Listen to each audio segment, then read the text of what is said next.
Salam hormatly vatandaşlar. Şu gün 2024 yılın 17 avgust heptanının çenbegini hoş geldiniz Demokratik Opozisiya platforması kanallarına. Hormatly vatandaşlar, şu gün men bilen efira yine Nurcan apa, Paşa Nurcan apa hoş geldiniz. Salam aleyküm. Salam vatandaşlar. Salam Murat Kılıçeviç. Hormatly vatandaşlar, yine şu gün bizim gepleşiminin teması milli liderin siyaseti, milletparalılık ve cinsparalılık. Gelin şu tema giremizde birinci bilen biz bileli. Yani milletparalılık näme, cinsparalılık näme, rasizm näme, şovinizm näme, ksenofobiya näme ve şu ýaly bir topor yani cinsparalılığa yakın düşünceler var. Şonu biz birbirinden ayırıp düşüneli. Ondan biz göreli şu Gurbanul Berdimuhammedowyň şu hükümine alyp barýan siyasety näme?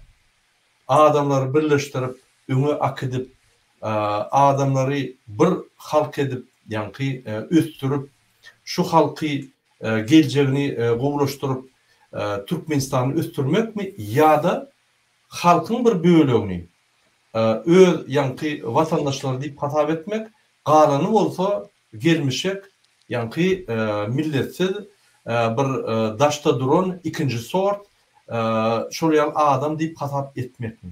Gelin şunu bir terit geçelim. İlk bilen biz gelin cinsparalılık nämedigini biz görelim.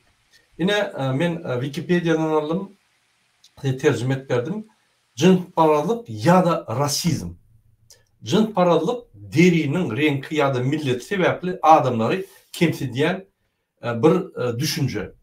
Bu stereotipleri ve käbirlerin beýleklerden ýokarlydygyna bolan ynam esasına pikirlenmenin usulydyr.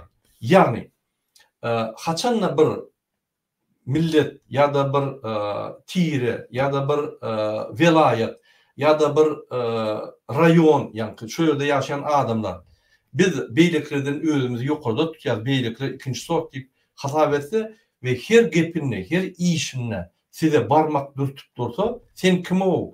Otur sen Levaply, otur sen Daşowly, otur sen Marly, sen kim o? Sen Balkanly, bar ýok ol şu ýerden diýip dursa, onu şuna cinsparalılık ve rasizm diýdi.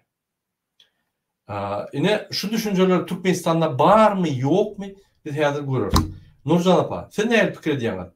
Yine mysal üçin Türkmenistan'da bir velayetin adamları, ahal velayetin adamları, ahalyňam bar ahallarla şol Kakadan başlap Göktepe çelli. Onun yani bar täle esasy Göktepe tarapy bizim köp velayetlerimizde var, köp yerlerde yol başı bolup işleýär de yerli halky yani dolandıracak bolýar da, yerli halka kontrol edecek bolýar. Yerli halka yerli liderler, yerli yani öňüden hünärmentleri öňe sürmän gaýtyp şu aşgabatdan iberliýär de, şoň üçin Gurbanyň öz siýasatyny ýöredýär. Şu zatda cinsparalılığa girýärmi ya da şu zatda milletparalılığa girýärmi ya da şu zatlar doğru mu ya ne doğru mu? Näme bir pikiriňiz bar? Aýtyp berýän. Aslında düýbinden ýalňyş bu edilýän zatlar biz öz tarihimizde teredimizde ağızverlik, yani Türkmençilikte ağızverlik şu Osman döwründen beri madama bileleşik tapmandırlar. Inni bu bizim döwrümizde çenni gelip yeten bir mesele diýip pikir edýän. Yani biz häzir böyle bir wagtda ýaşaýas, muňa soň vermeli. Bu milletparazçylyk ya cinsparazlyk hiç bunyadlar bolmaly. Bu bir ayıp diýip hatap edýän. Bizim şu wagtky 21-nji asyrda biz henizem şu meseleler bilen uruş berdim ýörs. Şoň üçin bu milletparazçylygy bir gra goýmaly, hemmemiz agzber bolmaly. 5 velayet hemmesi bir bolmaly, agzber bolmaly, bir-birine yardımcı olmalı, destek etmeli, yani kömekleşmeli her konuda. Hiç ayrımçılık etmeliler. Bu yani konstitüsyada da yazılan buna yol vermeliler.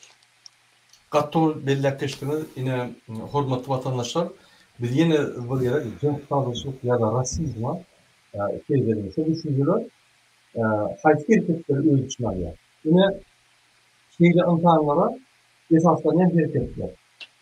Önemli pardon, esaslanan hareketler yani. Dinsizlik. Yani seni bir adam demiyor ya. Ölümden tek veriyor. Bu dinsizlik bizim rasizm. Yok paralık böyle. Devlet toplumunun kemsizliğini için. Ne var için? Yine eğer de bir alt koşak bizim mali hayatımızda da en fazla buluş oldu. Sonra şu mali hayatımızda da kemsizliğine. Çünkü Aşgabat'ta yani Afar velayeti, Mara velayetinin temsiliye, Mara velayeti Buluşlar temsiliye. Şu yerli halkın bir bölümünü temsiliye. Şu da hattara yine käbir toplumun temsilmeli üçün hareketler rasizm deyip hadaplanıyor. Cins paradılık deyip hadaplanıyor. Çeşmelerin densiz paylanmağına alıp barayan anık hareketler. Misal için bir zat paylananına yani den paylanman yine hem zat misal için hazır ahala, hem zat Aşgabat şäherine. Diňe Arkadaş şäheri. Aşgabat bilen Arkadaş şäheriniň tapawy näme? Aşgabatda gurulanok Arkadaş. Arkadaş o Gorjow diýen bir owada gurulýar. Näçip Gorjow diýen bir owa pullar köp harç edilýär, näçip Mardan alýan gaz, Lewapdan alýan gaz, ýa-da vilayetlerden alýan gazyň puly gidip satylýardy. Şu pullar Gorjow diýen bir owa yıkılıp yani şol adamlar nerede? Şu yerde Arkadaş şehir oluyor. Näçip deňlik yok yani bağlıklar den paylanok näçip gelýän pullar den investisiýa edilenok ine şu hareketler yani cins paradlyga, rasizma girýär. Ine şoň üçin Gurbangulyň alyp barýan siýasaty diňe şunu yani öz Arkadaş şäherini Gorjowda gurup öz üçün edýän zady beýlikleri Mara velayet, Lewap velayet, Balkan ve daha şu vilayetdaki adamları ikinci sort görüp, ikinci halk görüp, yani olary den investisiýa etmän, diňe bir tarap investisiýa edýän, ine şunu şu Gurbanguly Berdimuhammedowyň cins paradlyk edýän hereketi. Bundan başga da cins paradlyk edýär. Misal üçin KK bilen Gökdepen ardyndaky adamlar beherden etçelli yani Türkmen galan Türkmen näli. Bu tarihi bilýärkä bu adam Türkmeniň nämedigini bilýärkä, gelip çykany, aňyr başyny bilýärkä ýa ýöne kelletine gelen ady ýa idiot ýaly bütün dünýäde gurulýar. Şol bizim ýa-ni halkymyza bolan zatlaram şeýle netijelep ýörmi. Ine şonuň üçin diňe şol diýen söýlerine Gurbanguly Berdimuhammedowy istenlik Türkmenistanyň grajdany suuda çağırıp, suud edip şonu impeachment edip işinden ayırmalı. O ne milli lider olya, haçanla Türkmenistan'da yaşayan 5 milyon gowrak halka ikinci sort ýaly teredip, ýöne KK rayonundan başlap, Beherden etçelli gaty gitse bir 600 000 adam ýaşaýar, ine şoňa aýratyn ütköşük teredip, ine şol bir halk galan Türkmenem däl diýip hatap etmek, onu diýmek ol. Diňe şoluň milli lideri. Beýlik adamyň milli lideri däl. Onu näçip öňde milli lider diýdir. Näçip Serdar Berdimuhammedow şoň milli lider diýär. Näçip Türkmenistanyň ýa-ni Watan Habar programmasyna ýa-da hemme çykyş edýänler milli lider diýär. O milli lider däl. Hatda KK bilen Beherden ardyndaky adamlar közenip ýörler. Şoň milli lider däl. Hatda Serdar Berdimuhammedow milli lider däl. Kim edip ýör şonu hem ýerde.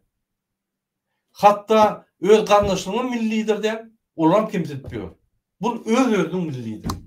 Şol ýaly idiot A harpyny şermenine tarihi bilmeyen ya şol ýaly düşünjeleri tanamayan adam ine idiot diýilýär. Hiç milli liderim däl. Bu Türkmenistanyň taryhyny maskarabat, maskaraçylyk, şu zatları eşitmegen maskaraçylyk bir öňde milli lider diýen adamdan. Öňde milli lider diýip bütün dünýä baryp özüni ýa hemme dünýä men Türkmenistanyň milli lider diýip aýdýan adam milletparçylyk we cins paradçylyk edýär. Rasizm edýär. Men ine iki tane gowy mysal getirdim. Nurjan apa, başka da bilýän misalyňyz bolsa aýdyp berersiňiz. Mesela Türkmenistan'da dine Türkmenler yaşanıyor. Başka milletlerde var. Kazaklar var, Tatarlar var, Ruslar var, Ermeniler var, Gürcistanlılar var. Yani katı köp millet yaşıyor. O tayda bir ayrımcılık yapmak katı bir yani hem günah deysen hem olacak. Adamların hak hukukunu zedeliye deysen hem olacak. Buna son verelim oğlanlar, halkım. Yani bir devlette köp milletliğin yaşamak bir gururdur. Bir de gayta neme veriyor, ağrı veriyor. Şunun için biz hem milletlerin haklarını, hukuklarını millet parasçılık etmeden bile bir yaşamak, az bir yaşamak biz için gayta ağrı edip düşünüyorum. Onun için prezidentin böyle bir ayrımçılık yapmayı gayet gıynanç bildiriyor. Hem de hiç bir neme sığan yok. Yani adamlar kimsitmek oluyor bu deyip düşünüyorum. Şu prezident yani milli lider mi ya da Serdar Berdimuhammed mi şey diyor? Milli lider. Yani bizde iki tane şu var prezident var. Bir de onun hiç bir neme de bilemiz yok. Düşünüp bilemiz yok. Yine de çendi. İnni basım yine de sayılar olmalı. Bir yine de bilemiz yok. Kim prezidentliğini. Sebebi Serdar'ın gitmeli yerine, Serdar Muhammed'in gitmeli yerine vacip meseleleri çözmek yerine mesela kakası gidiyor. Onun için halk yeniden düşünüp bilen yok. Kimin prezidentliğini, kim milli lider otaydı? Doğru, doğru. Doğru aydanız yine Türkmenistan'da iki tane prezident var. Bir ul prezident, bir hem kartinka prezident. Kartinka prezident Serdar. O bütün dünya görkeden olaya prezidentliği hiç saat başaran yok. Umarım o kabinet ministrde de kağıt getiriyorlar. Man kağıt getirmem, ben bilemem özümü çözüm. Bana kalkımdan soran deyip şoları iyi veriyor. O lüne krestanı koruyan prezident. Ondan hakiki hareketleri ediyen prezident var. Prezident değilim olsa yine özünü milli lider deyip adlandırıp prezidentin haklarını uğurlayan adam yine milli lider Kurbanlı Berdimuhammed. Yine bir yankı inançların esaslanan hareketi yine hukuklar ve mümkünçülükleri çeklendirmeli. Yine misal için bir vilayetten Levap olsun, Balkan olsun ya da Balkanlara koy veriyorlar deyip haber geliyor. Marım olsun, Balkan Levap olsun, Daşol olsun, şolu Aşkabad'a varanlar şolu koy veren oklar. Yine şol adamın haklarını çeklendirmek ve şol mümkünçülüklerini çeklendirmek. Demek şu ödede rasizm var. Şol adamlar Aşkabad'a girmelilermiştir. İkinci sorta adamlar. Şol adamlar hatta Türkmenistan'da yaşayan oklar bir Türkmenistan'ın bir ovatında ya bir velayetinde yaşayan o velayetten ikinci sort velayet deydi ol yaşayan. Yine şuna da yeni bir yerde aydan millet parasçılık yani cins parasçılık değil ya. Cins paralık, rasizm. Yine şu cins paralığı biz yani düşündük olduk. Yine hürmetli vatandaşlar cins paralık, faşizm, millet paralık, ksenofobiya ve şovinizmin arasında neme tapavut var? Gelin şunu seyret geçelim. Yine milletçilik. Yurdun içine gönüktürülen düşünce. Milletçilik olanlar, milletçi olanlar şu yine yurdun içine yani urkturulan bir düşünce. O düşünce hem bir yani kuşağı var ya. Balkan olsun, Levap olsun, Daşol olsun hem milleti kuşağı var ya. Yani şu milletçilik değil ya. Siz biliyorsunuz bir yerlerde milletçilik partiyası var. Yani nasyonal parti yani öz milletini kaldırmak için biriktirilen güçlendirmek için parti ya da hareket ya da düşünce. Yine bir halkın medeniyetini, karşıtlığını ve ruhu, mirasını korumak için şu milletçilik emele geldi. Şu milletçilik şunu korap atpar ya. Biz öz yani din öz yani mentaliteyimizi, deyip desturumuzu yitirmedi yani. Bizim milletimizi üstürür yani yine kâvat milletçilik partiyasından dörüyor yine Türkiye'de yani yine şunu fundamental, milletçiliğin fundamental zatlarını goruýar. Medeniyetini, garşylygyny, ruh mirasyny, däp desturlaryny, ine şu zatlary goruyan da düşünje, milletçilik ve milletçilik partiýalary ya milletçilik hareketler şu zatlary goruýar. Ine şovinizm diýip bir düşünje bar. Ine gynasam bizde milletçilik bar diýsam, bizde milletçilik ýok. Ýani milletçilik diýmek bir diňe ahylda ýaşayanlar däl. Milletçilik diýip Türkmen milleti içine bir topor küçük milletler ýa. Ýagny Buluş diýdi, Gazak diýdi, Dagestan diýdi, Rus diýdi, tapawut ýok. Ýöne hemme Türkmenistan bolup şu Türkmen milletini ösdürmek üçin. Ine şoň üçin bizde milletçilik kän ösmeli. Gürlünýe, aýdylýa ýöne östürilenok. Gorkýa gurban bolup, tebe halk birleşip şunu aýryp bilýär. Şoň üçin Gurban Berdimuhammedowyň siýasatynda jinsparlyk hökman bolmaly. Şuraya halky bölüp birleşdirmän, ýani özüne garşy bir tane etrapiýa velayet çykan ýagdaýynda da onu ýatyryp biler ýaly. Hemmesi birden çyksa onda gaçmaly bolýar. Şoň üçin şoň siýasatynda hökman hereketlerine jinsparlyk batýar. Ol halkyň tarapyndan saýlanmadyk adam öz-özüni bandit hökmünde niýaz öldürüp öz-özüni prezident eden adam. Ine şoň üçin Gurban Berdimuhammedowyň siýasatynda jinsparlyk bar. Serdar Berdimuhammedowyň siýasatynda milletçilik barmy, jinsparlyk barmy diýip bilenok, onun hiç siýasat ýok. Alyp barýan hemme siýasaty zero neutral. Siýasat ýok. Yani kaçanla bir hareket edeni siyasatta, siyaset hareket edeni onu bir yani neticeler bolya, onu bir krasalat bolya, onu bir düşünceler bolya. Bu siyaset yok. Çünkü onun alıp baryan siyaset olmasa onu bir neticeler bolanok o siyasetini, bir düşünce çıkart bolanok. Yine şuraya yaday. Yine gelin şovinizme gelelim. Şovinizm olanla şovinizm düşünce daşarı yurttaki adamlara karşı görünüpdürler. Daşarı tarafa görünüpdürler düşünce. Şu düşüncede agresif, milli ağılıp beylik halkların hukuklarının ve adaletliklerinin bozulmağına getiriyor. Yani misal için Türkmenistan'ın içinde dine Türkmenler yani Kaka'dan, Bekar'dan eçelli Türkmen, Kağlan'ın Türkmenler.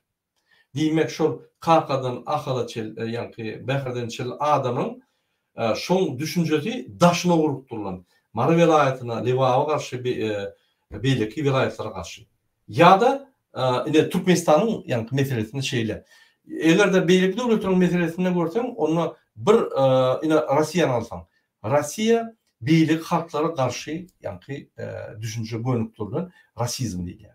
Mesela sen Özbekistan'dan, Türkmenistan'dan, Asya'dan gelsen sen yani Azyat, Çernamazı, şuraya bir kliçkalar koyup eyyem agresiya diyor diye.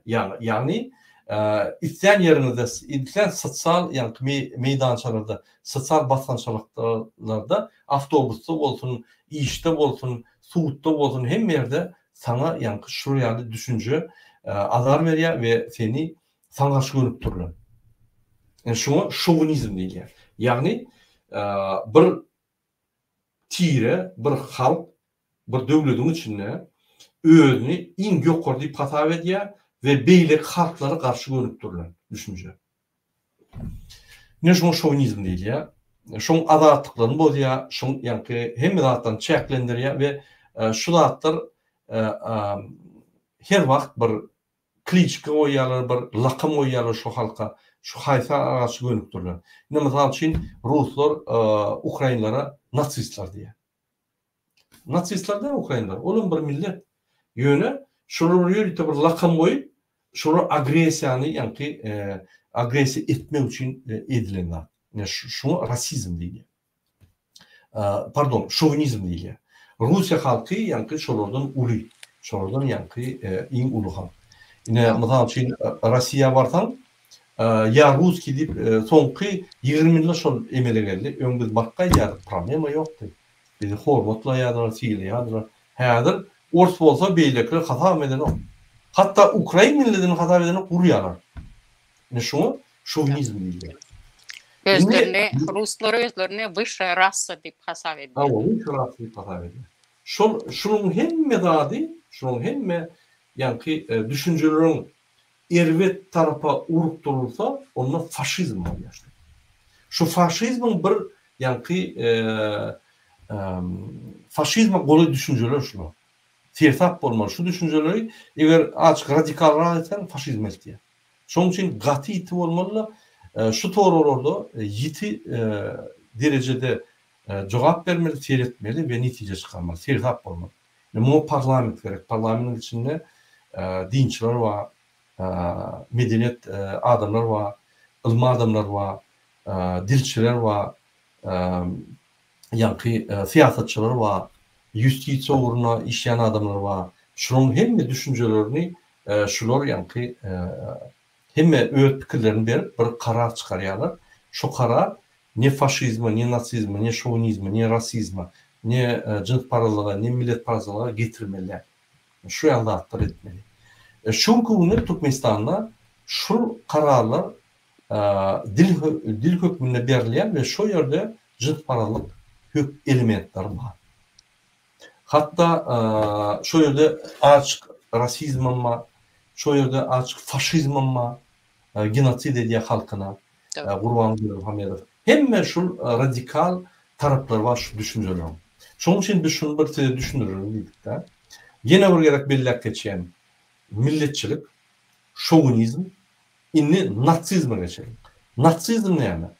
Natsizm komünistlara karşı döredüren bir düşünce. Buna antikomünizm diýilýär. Bir halkyň hemmelerden milli artykmaçylygy ideýasy. Mysal üçin Arya rasaty, Ariyçilik, Arya rasaty ýa-ni beýleki Semit rasasyndan ýa-ni Jöhitlerden ýokary Arya rasaty arasda bolmaly. Şoňa şu Arya rasatynyň adamlarynyň bolmadyk adamlar ikinji sort adamlar ve şuryaly ýa-ni natsizm düşünjeleri ýene de bunu birleşdirýän zady içinde cins paralyk var. Hemme düşünjeleriň arasynda içinde cins paralyk var. Şu natsizm ideýasy ýa-ni esasy milli artykmaçylyk ideýasy. Ýagny Arya rasaty Semit rasatyna garşy görüşýär. Sebäbi Arya rasaty ýokary rasa, arasa rasa, beýlikler ýa-ni hapagan buluşyp ine Germaniýada yerli derecede emele gelen cins paralygynyň bir görnüşi natsizmdir. Doğru. Şoň cins paralyk ýöne şoň bir görnüşi natsizm. Bu faşizmden emele geldi. Yani faşizm emele geldi, şondan natsizm çykdy. Ine natsizm düşünükli. Ine şoň üçin natsistler diýilýär. Ine Ukraynalar natsistler diýilýär. Niýe natsist? Näme natsist? Men bakyp gelýärdim o ýerde görüşüp ýörüm. Häzirem gatnaşyp ýörüm. Bizim bir komandamyz işleýär şo ýerde. Näme natsist? Olar hak guman ýa-ni Rossiýa göre. Rossiýa natsist döwlete emele geldi. Döwlete döndü. Ýöne Ukraina natsist diýip bolmady. Şoň üçin şu düşünjeleri jurnalistler lakam atyp ýa-ni ýaglyk goýup ulanýarlar da bir gow halky erwet ýa-ni erwet şoň suratyny emele getirýär. Doğru. Şoň üçin şu düşünjeleri biz bilmeli. Indi faşizm näme? Faşizm milletin ýa-da jinsyň revolýusiýa kalkyşynyň we arsalanmanyň zeruri bardaky düşünje. Esaslanýan jins paralyk. Ýagny jinsyň revolýusiýasy bolanda ýa-ni bir nasiýa beýleki nasiýa garşy görüşen nokta öldürýän ýok edýär. Şo ýaly faşizm atbarýar. Ine men biz kaçanda diýek Türkmen halkyny genosid edýär. Gurbanguly Hamedov faşist, faşizmiň ýa görnüşlerini alýar diýsem, biz yalan aýdamda sebäbi ünsürüm. 2020-nji ýylda iyul awgust aýynda diňe koronavirusdan aýyna 100 milyondan orak adam. Aýda Türkmenistanyň halky, Türkmenistanyň içinde. Näçe bölli? Gurbanguly Hamedov Türkmenistanda koronavirus ýok diýdi. Ýa-ni hiç ýeri ýok diýen soň hiç ýyl çäre görülmedi. Komissiýa döredilip çäreler, profilaktika, proseduralar, reglamentler instruksiyalar düredilip yani eğer düşünce etmese beylik devletlerden hünermentler akelip hemme prosedura instruksiyalar düredip halkı goğrap, medik taraftan goğrap halat et bolýardy. Bir näçe adam ölükdi, biýüne, bilmän. Indi şo genotsit diýilýär. Sen bilýän şonu we halky ýürüte işlat bolanok diýip öz siýasatyny ýürütjek bolup, öz medik o düşünýär. Ýürütjek bolup bütün dünýäni alýan Türkmenistan üýtköçük döwlet, hiç koronavirus ýok. Hemme döwletlerde koronavirus ýok. Türkmenistan üýtköçük döwlet. Özüni tanıtjak bolup dünýä aýdýar. Ýöne hakykatdan genotsit edip halkyny öldürýär. Ine şo faşizm diýär. Ine Gurbanly Berdimuhammedow halkyna faşizm etdi. Şo genotsit. Ýa-da häzir terhetler ýapyp, haklaryny bozup, gynap, adamlara iş tapman, maşgalatyny ekläp bilmän genotsit etdi bu adamlara. Azatlyk bermän. Ne iş töredi, ne produktlaryny berýär, ne sosial kömeklerini berýär. Yankı hemme zat bülýärlik bütün ýere jar edýär da alýar halky yankı öz gününü görüp bilmediýän ölürk bolýar. Ine şoňa da genotsit diýilýär. Ine şu faşizmi Gurbanly Berdimuhammedow dolu etkili bolýar.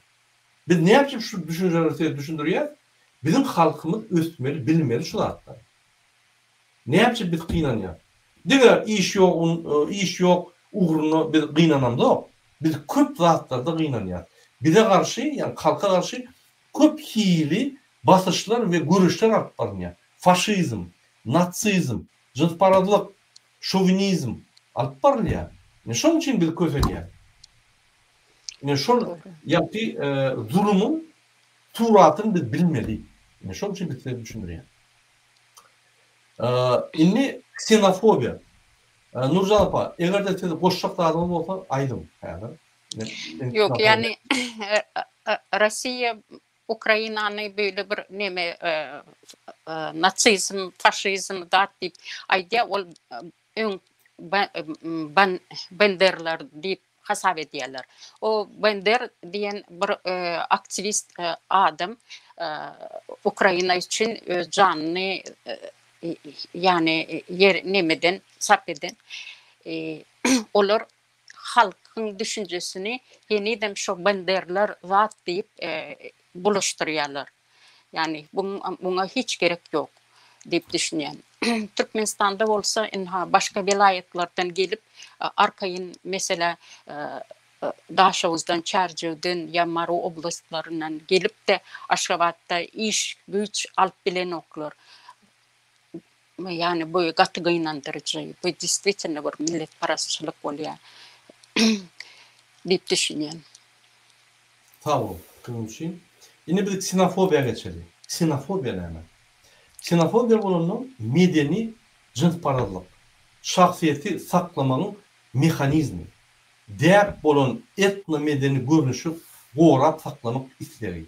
Iqtisadi bäsleşikde garşylyk, özüni alıp barışı, yaşayış durmuşu ve şunu meňzeş sebäpli başka bir yerini halamazmak. Mysal üçin, men ine Türkmen köýnekleri giýen, ya Türkmen balaklary giýen, ya da Türkmen ýanky eşikleri giýen biri ýanky başga balak giýen, Xitay balaklaryny ya beýlik balaklaryny, ya başga bir Afrikan köýnekleri giýen, şoňa garşy bolmak. Yani şoň medeniýetine, şoň alyp barýan öz mentalitetine, durmuşuna garşy bolmak. Onun bir jynsparadlygyň görnüşidir ksenofobiya. Türkmenistan'da o zatlar yok ya, Türkmenistan yapık devlet, bir topar Afrikanlar yok, bir topar Xitaylar yok. Öz ýanky rayonlaryny emele getirip, öz ýanky diýip desturlaryny görkezip, restoranlar açyp yok. Şoň üçin hatta Ors halkam öz ýanky magazynlaryny açyp, öz cemiyetini açıp, öz diasporasını açıp yürüyen oklar. Şuraya problema intek yok Türkmenistan'da. Ken. Yöne gelecekte mümkün bolur. Şoň üçin şoňa garşy biz hökümet tarapyndan görüş alyp barmaly. Sebäbi hökümet neutral bolmaly. Hökümet konstitusiýa esaslanyp, konstitusiýa neutralny, adam haklaryny gorayan, adam azatlygyny gorayan, adamyň medeni, kulturatyny gorayan, medeniyetini gorayan kanunlar berzaýyn. Üçin hökümet organlar var, hukuk gorayan guramalar, sud guramalar ýa-da justisiýa şu zatlara ünsürip durdurmak.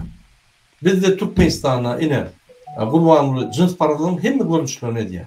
Rasizm edýär, şovinizm edýär, şöyle ksenofobiya edýär, faşizm edýär. Kim buna baha berýär? Bizim halkymız düşünen olmuş onu tapaly. Şoň üçin baha da berýär. Ine biz häzir şu gepleşmede şunu bahalamak için size düşünürüyor. Inni misal için ksenofobiya nämeler giýýär? Dünya hükümeti. Inni şu ksenofobiya. Şuraya dünya hükümeti barmış, saylanan adamlar beýliklere karşı. Ya da dünya Yevrey dil duşoy. Şunu da ksenofobiya hükümine sebep bolýar. Sarhuk. Yani Xitaylardan gelen tarih ya İslam hukuku. Şunun ksenofobiya. Migrantların çözmoğu, yağlı fikirler bunun aydın misalı. Yani ksenofobiya misalı. Inni biz cins paralığı gelelim. Cins paralığı, cins ya da beylik toporların, etnik toporlar, yani milletler, taypalar, tireler, maşallar ve hatta erkekler ve ayarlar, garılar ve vekilçilik eden sosyal demografik cemiyetler inanç ve ideolojik karayışları toplumu. Birbirinden büyük götür tapavutlu biyolojik görünüşler hazaplanıyor. Yine cins paralık köp zatları öğüne kuşavar. Şunun için katır tap olmalı. Şu meselede yine misal için ayarlar erkeklere karşı olur. Bunun cins paralığının da görünüşü. Ya erkekler yine ayarlar hata edemek. Bunun bir cins paralık. Yani sen şun biyologiki ýagdaýy boýunça sen şonu öňçe den hata edemek. Doğrudan fizik tarapdan olar dürli, biyologik tarapdan dürli, ýöne haklary boýunça olar den bolmaly. Olaryň haklary var. Yani şoň üçin konstitusiýada ayarlar hem erkekler hem haklary den. Yine men bir video gördüm Türkmenistanda. Yani ki Serdar Berdimuhammed ine cins paralygy edýär. Krasalmak bolanok, yani ki ayarları maşin türmek bolanok, o yere barmak bolanok, bulak bolanok, ayarlar maşgalyk. Bunun bir cins paralyk. Hükümet yol başdy. Cins paralyk etmeliler. Cins paralykdan halky goramaly. Yine şu zatların cins paralygy giýär. Şoň üçin bizim hökümetimiz ýok, bizde döwlet ýok, bizde deňavratly her türlü yani ki hükümet sistemaları yok. Yani parlament sisteması, onun parlament sistemi demek değil mi parlamentte? Yani meclis, velayet meclisi, etraf meclisi, gençler, bizde şu işler yok şu. Adamlar bağda şu yani ki şu sisteme işler yok. Onun hiç hakları yok. Ya da yerine yetiş hükümeti. Den guralının Serdar Berdimuhammed näme diýse, böküp agdyna serip diňe şonuň isleglerini ýa-ni dolunduryp ýördi. İsleglerini kanagatlandyrýar. Ya da sud sistemasy. Sud sistemasy bar, eger rejime garşy bolsa stop. Onu sen basylýan. Eger hökümete garşy bolsa stop, basylýan. Eger hökümet bir korrupsiýaga garşy edýän bolsa, ya da han garşy ýa-ni bir kanunlar edýän bolsa stop. Ne şuňa sud sistemasynyň bir bölegi işleýän, beýlik bölegi işlenok diýilýär. Diýmek, bizde döwlet kuruluş 3 tane sistema, diňarlyk işleme sistema işlenok. İşlemeden sebäbi şudur. Konstitusiýa boýunça, bütün dünya konstitusiýa boýunça Türkmenistanyň bütün dünýäde bolşaken konvensiýanyň esasynda 3 tane hökümet bolmaly. Ýerine ýetir birinji parlament kanun çykarýar. Kanun bolmasa ýerine ýetiş hökümet bilen ok nämetler. Birinci kanun çıkarış hükümeti. Birincidir şol. İkinci yerine yetiriş hükümeti. Şol kanunlar yerine yetirenler yanlışlar sulh hükümeti. Yani kadiyet hükümeti şonu kontrol edip birbirini kontrol edip duruyan hükümetler. Yok dediler. Onu öz baştak der. Adıma da öyle yok. Adımlar bağda onun işlem sisteması yapıp düv. Onun üstünden prezident şu sistemin üstünden hem hakları eline alıp Sebäbi özi meclisin başlygyny belliýär. Meclisin başlygy özi ýaly bir wezipe bellemäň haky ýok. Onu parlamentin özi belliýär, ýa meclisin özi belliýär.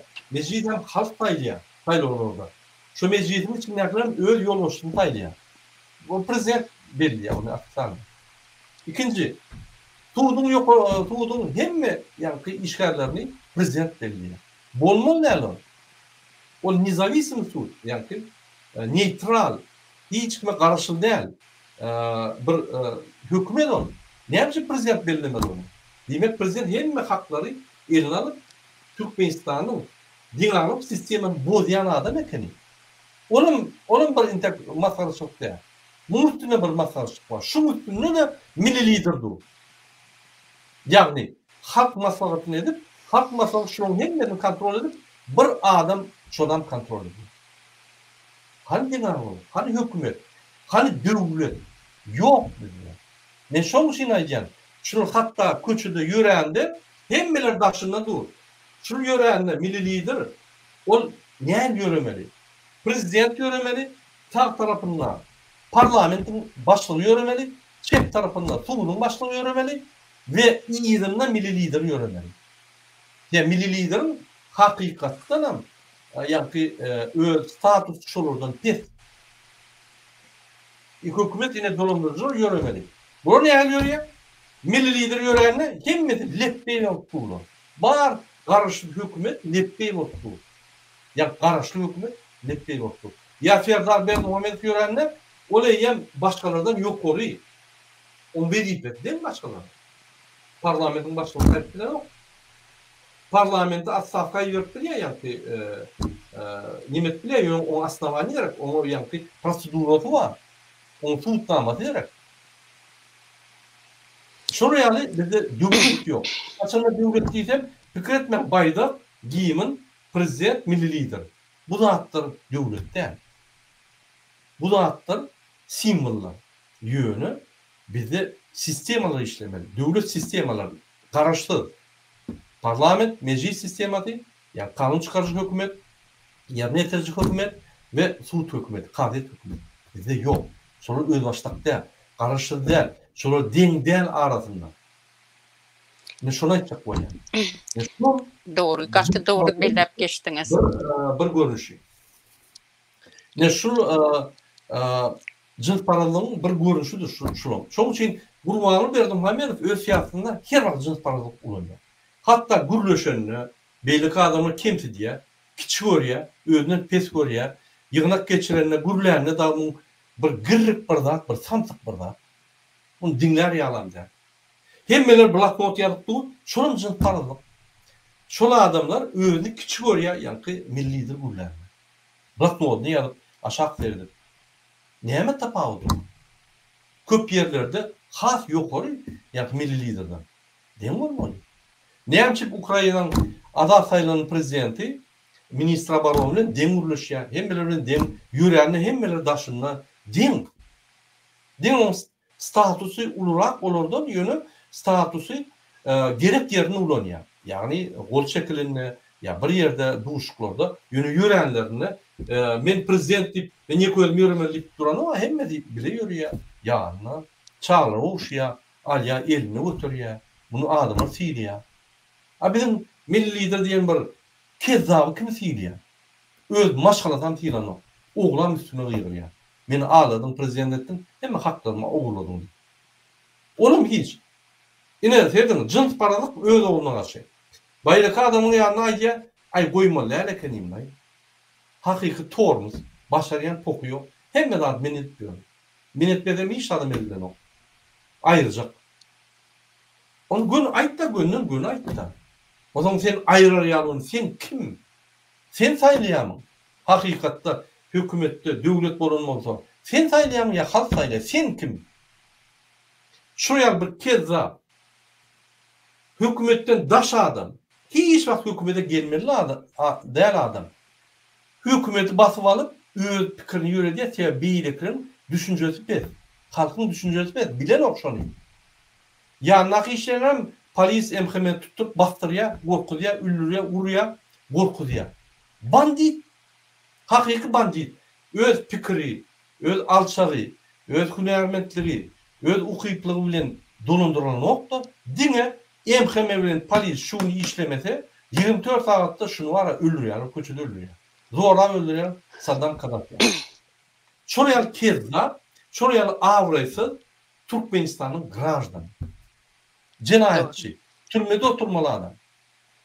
Rossiyski metod bilen Alıp barýan siyasatan jins paradyk. Hemme sorulurda jins paradyk. Yürüyüşem, ola neme ralda neme turup adamlar ölüp ýör köçelerde.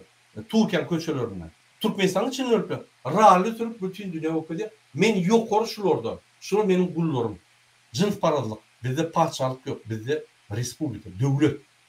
Döwletde konstitusiýa var. Dem, prezidentim dem, bilim dem, bizim ýa-ni çopanmydym dem, prezidentler hemmemiz dem.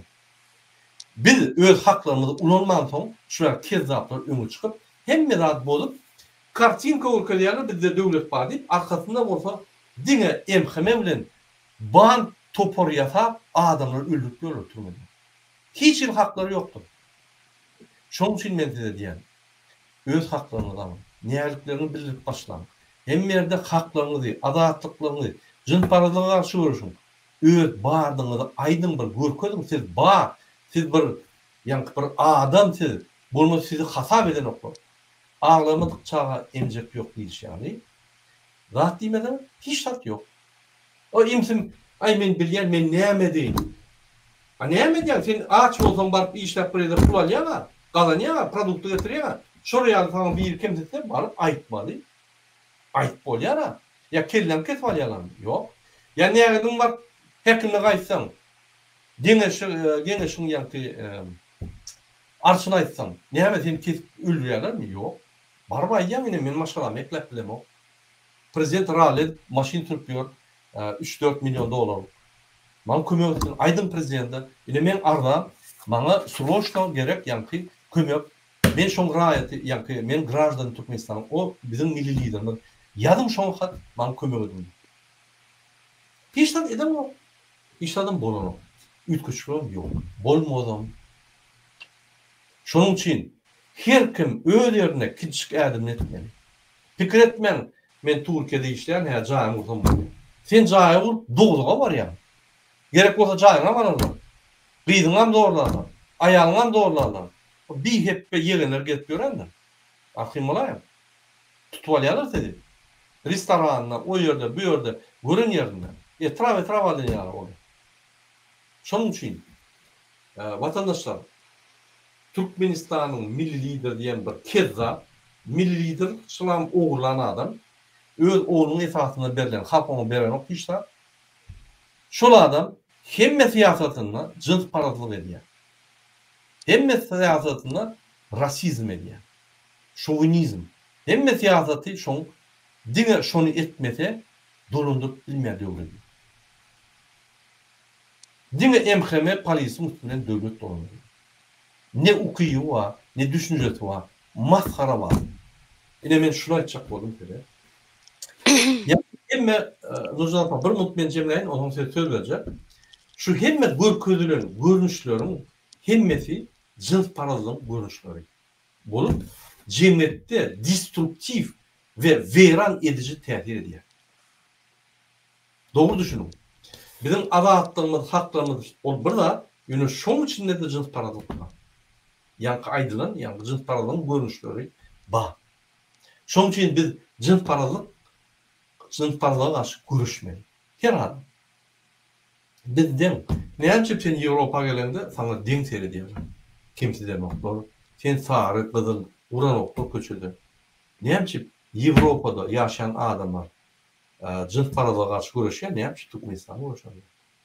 Näme Marin welaýatynyň adamy, Lewanyň adamy, ýa buluşlar bizden kimmi? Men size aýdaýyn. Egerde buluşlar 1 milyon näle, 2-3 milyon bolunmasa bize ýem ýeňerdik. Ine günaý ýense. Biz buluşlar şo bolgun bilen köpüýmiz. Gatymet kalkdy buluşlar. Biz bolsa oral kimse diýär. Marawardan üstüne ötýärler. Bolmaz olar ýa. Ya gazaklar. Ya da beýle kalklar. ya çerçevdeki yaşayan adamlar üstünlük görür. Bolmadı. Ananın her bir tirede, her bir millette öwrenmeli almanzat var. Şeyle birbirinden öwrenip, birbirinden öwrenip ösüp bir döwlet emele gelýär. Bir millet emele getirýär. Amerika'da diýerdin, näçe milletler var? Olar görüşýär jins paralar garşy. Sen bir gara bir neger dik göreli? Taýymeden men zat bilmedim. Şo ýerde. Ya kanuna çekilmeden zat bilmedim. Ya sen şu ýerde Ýewropada dik görşäň neger dip biýerler. Olmaz. Kara diýip bilerdiň. Men kijik negerim diýip bir degişme hökmüne diýip bilerdiň, onda da bagşlama tormalyydym. Şo ýaly. Şoň üçin jins paralyk hem ýerde bar. Diňe Türkmenistanda, ýöne Türkmenistanda döwlet ýolbaşy diýen bir kezza Türkmenistan basalan adamyň siýasaty, milliligiň siýasaty jins paralyk. Şoňa esaslanan siýasat. Hem ýerde aýdýan işinde, ýürýän hereketlerine, görkezýän videolaryna, barýan ýerlerine hem ýerde jins paralyk. Biz şoňa garşy bir juruşmy. Şoň üçin her adam özünü kemsitmeli. Her adam sen şuň iman şonuň ýokmy? Sen ne güna däl? Elin aýaň var işlejek, sen iş ýok. O 50 dolarlyk iş erteden akşama çaly işlesen, bir aýlap işlesen, ol iş däl. Sen ol iş bilen sen öz maşgalaň etler bilen ol iş däl. Ne ýapjak Türkmenistan hem ýerde 700-800 dolar aýlyk alýar diýip görkezýär. Ýöne hakykatda 50'den 100 dolar çaly aýlyk alýar. Bersin 700-800 dolar. Şu bütün dünyada görkezýän ýaly. Görkeziş ýaly. Şoň üçin dastoyna aýlyk alman çalışmaly we hökümetten talep etmeli. İş ýerlerinde döwlet bilen okmy? Sosial kömegini bersin. Produkty paýlasyn. Bir de her aý pulumuzy geçirsin. Bizim çiğ mal satylýan baýlamyzdan gelýän puldan ýürüýte 20%'ni sosial kömeklere dip bersin. Onu bilen okmy? Ýa-ki zavod, fabrika gurup bilen okmy? Haýytlar daşla sat bilen okmy? Sosial kömekler bir aýmeli konstitusiýada ýazgyl. Biz oňa tek geler. Nurjan apa, ine şu men aýdan düşünjelerim barda, näme goşaklaryň bolsa, ine goşulýar. Hem de doğru belläp geçtiňiz. Yani konstitusiýada hem de kağıt ýüzünde ýazyly, emma fiziki hiç bir zat yerine ýetirilen ok, gynansak da. Şoň üçin Murat Köçüş doğru aýdýar. Her bir halk, her bir adam goşup öz haklaryny talap etmeli. Eger biz etsek, edil Ýewropadaky ýaly, mesela Amerikadaky ýaly rahat yaşam özümüze sunup bileriz. Hiç kili ayrımcılığın bolmaz. Senin renkin on ýalyken ýa-da eňnişiň mun ýalyken diýip. Şonuň üçin halk hükman öz haklaryny gorumalysyňyz. Yani bize başka yerden gelip bizim hakkımızı koruyacak adam yok. İçinde olsun, daşında olsun hükman öz haklarımızı korumayı öğrenelim. Şimdi vakit geldi. Sağ olun Nurjan apa. Hormatly vatandaşlar, yine biz size şu geple çıktı. Jins paralygyň görnüşleri, rasizm, faşizm, natsizm, millet paralyk, xenofobiya, şovinizm, şu ýaly görnüşlerini düşündirdik. Ve şu görnüşlerini biz şu kunna özüne milli lider diýen bir kezza Gurban Berdimuhamedowyň alyp barýan siýasatyna şu zatlaryň badygyny biz düşündirdik. Eger biz ýanşy ýanmasak, eger biz köp zatlar aýtmadyk bolsak, şu kommentariýada, şu videoň aşagyna kommentariýada ýazyp bilýärsiňiz. Hormatly vatandaşlar, biz inni 20-nji asyrda 2024-nji ýylda özümize jogap bermeli. Biz şu ýaly döwlet bize gerekmi? Ýok. Bize şu ýaly ýa-ni milli liderliň öz-özüne bagly, öz-özüne peýdaly, öz üçin avantaj gurun sistematy bize gerekmi? Ýok. Öz sistematyň güm çöküp ýok bolmaly. Şu kezza. Ine şonuň güm çökmäni biz her bir adam öz goşunyny goşmaly. Bolmasa şu gün Çünkü Türkmenistan'da kezzapçılık edip, hükümetin pul oğurlap, bir yerli çinovnik bilen ediyen mafya işleri edenine adam bayak gidip otuyor. Beylik garayıpçı puharac adam, onu seyredip, ay, yaşa bilyara şu bol ya. Şon uğrunu almak için canını vermene tabi. Ola bir butonum kezzap. Pul oğurlayan, sen bağlını oğurlayan. Şona ters baka verip, düşüneceğimiz pes olanın ters baka ver yani. Biz bu anahtar durdurmalıyız. Birinse diyemin, nalonun pes olmalı, hükümet senin nalonga yaşamak, hükümet çiğmalarla satıp yaşayan, hükümet yani NDS deydi beylik nalokların üstünde yaşayan. Arada birinse diyen, iş yerlerini duyuyor diyen, hükümete azar veren o, hükümete yani kaç tutan bolan bol yağını hiç bilmeliler. Hiç bilmeliler. Eğer üstüne arlap olsa, gelip bilir, bağırlap bilir, doğru olsa problem yok. Qaytip tanım kömek etmeli. Yani sen iş yerleri ödeyeceksin, sen nalog töleyen, sen ayrılışık ediyen, iqtisadiyette sen köp zatları yerine getiryen, pulun artan vakti doğun anlaşılma veriyen, toy ediyen, adamları iş alayan toy edende, onu paylayan, sen gerekli adam. Halk için, millet için, devlet için. Sen hükümette işleyen, sen hükümette dasta oynayalım olmalı. $3.000, $4.000, $5.000 aylık olmalı. Sen bari şopurlayan, korrupsiya edip alyan, ya halkı gıynap alyan, almalı olyan, alyan sen şopurları. Ne yapacak onu alır, yani halk gıynap alır yani. Biz sana aylık verirler, sen kanun olmalı. Tertipleştirmeli. Türkmenistan tertipleştirecek olsan bir zaman çinovniklara, yani hükümet adamlarına dasta oyun aylık vermeli. Ondan sosyal tarafından, yani hup aslında adamlar iyi işte, köp çağılı, yani adamsı yok, ya da ecesi yok, ya da yetim kalan adamlara korunmalı hükümet. Sosyal kömekler vermeli.